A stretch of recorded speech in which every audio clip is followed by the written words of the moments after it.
ಮಾತಾಡ್ತೀರೋ ಅದನ್ನೆಲ್ಲ ನಾವು ಎಲ್ಲ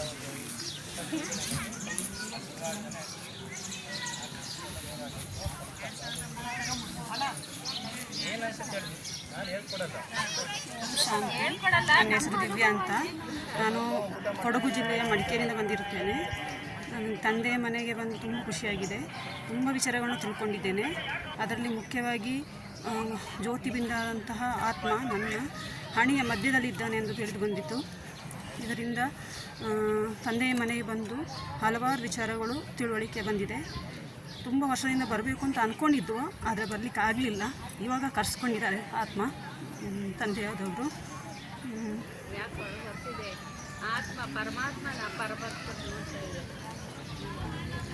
ನನ್ನ ಮನೆಯಲ್ಲಿ ನಾನು ಮಾಡುವಂಥ ಅಡುಗೆಯನ್ನು ಭಕ್ತಿಯಿಂದ, ಪ್ರೀತಿಯಿಂದ ಹಾಗೂ ಸ್ವಚ್ಛ ಮನಸ್ಸಿನಿಂದ ಮಾಡಬೇಕು ಅಂತ ಭಾವಿಸಿದ್ದೇನೆ.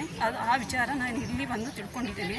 ಅದರಿಂದ ನಮ್ಮ ಮನೆಯಲ್ಲಿರುವಂತಹ ಎಲ್ಲ ಆತ್ಮಗಳಿಗೂ ಶಾಂತಿ, ಸಭ್ಯತೆ ಹಾಗೂ ಪ್ರೀತಿ, ವಿಶ್ವಾಸ ಹುಟ್ಟಿ ಬರಲಿಕ್ಕೆ ಸಾಧ್ಯತೆ ಆಗುತ್ತದೆ.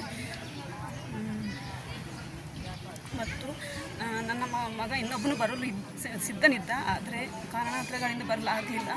ಮುಂದಿನ ವರ್ಷ ಆದರೂ ನಾವು ಇಲ್ಲಿಗೆ ಬರುವಂತಹ ತಂದೆಯ ಆಶೀರ್ವಾದ ನಮಗೆ ಸಿಕ್ಕಿದರೆ ಸಾಕಾಗಿದೆ. ಧನ್ಯವಾದ.